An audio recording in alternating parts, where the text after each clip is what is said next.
Thank you, Representative Manwaring. Any final questions for Representative Manwaring? Seeing none, Senate Bill 1186 is properly before the committee. Senate Bill 1186 dies for a lack of a motion. Sorry. Already made my decision.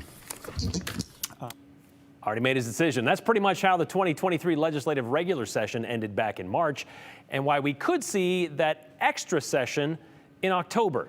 A bill to fix the accidental elimination of the presidential primary in Idaho just died in the House State Affairs Committee abruptly, as you just saw, because nobody made a motion to advance it within the 5 seconds Chair Crane allowed. So the solution post-session was for the state Republican Party to hold a statewide presidential caucus coming up in March of 2024. However, a lot of Republicans are wary of that, worried it would alienate a lot of registered voters. Participation usually very low for caucuses compared to primaries. Caucuses are done in person in a particular place and they can last for hours. The other answer, a special session called by lawmakers to fix what they couldn't fix because of that 5-second time limit. And the suggestion of a special session, so says Joe Paris, is gathering steam with the majority party.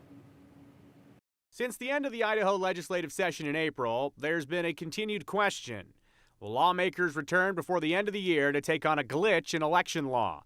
There's been scuttlebutt and rumors for weeks, but this week, a change in the legislative winds. Well, it's no longer a possibility. It's actually circulating. Senate President Pro Tem Chuck Winter says he has a petition out to Idaho lawmakers that would have them come back for a special session in the coming weeks.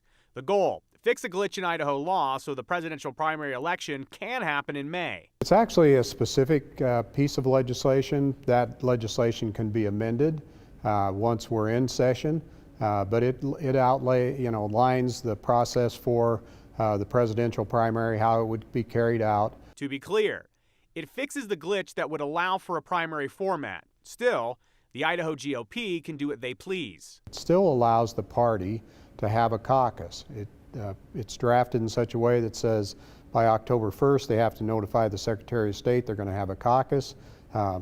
Then if they do notify them, they have 90 days basically to organize it, get locations, provide the funding, and then to just basically come back and say, hey, we can hold the caucus, we're set. If that is not the case and the parties cannot set up the caucus format, then it would revert to a presidential primary in May. So give them the option for the caucus. If they work on it and feel like they can't get it done, then we can have the primary in May. Winter says he personally wants to see primary elections, which would be in May. He's afraid that a caucus format would be an issue. The party wants to have a caucus, they can have a caucus.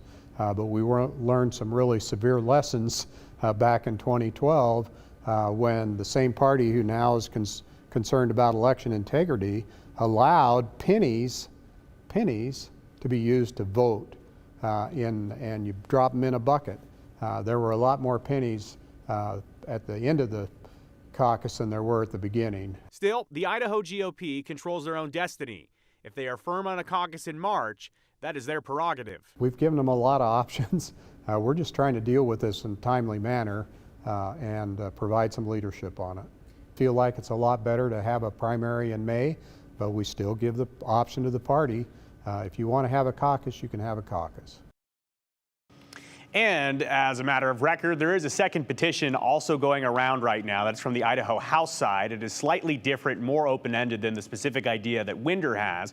Representative Scott Herndon is responsible for it. His petition, according to his own press release, says, quote, it's for the purpose of considering legislation that pertains to Idaho's presidential primary election. I reached out to chat with him, have not heard back just yet. But Brian, special session would need to be done in the next few weeks. This is because lawmakers, well, they need to get things done before October 1st. So if they don't solve this by October 1st, it appears everything will kind of be stuck in their ways. Why October 1st? Because that's when the national GOP needs to get their final paperwork filed in from all the states. So Idaho really has to make the special session happen very soon. And this would be Idaho lawmakers trying to use the ability that voters gave them last fall, where they can call themselves back. 60% of the House and 60% of the Senate need to say, let's do it. I did reach out to Governor Little's office. No comment from him at this point. And to be clear, we get this comment every time we do a story about this. This is not the lawmakers or legislators trying to decide if it's going to be a primary or caucus. They're just giving the party, the state party, the option to do that. Absolutely. So that's how that works. Thanks, Joe.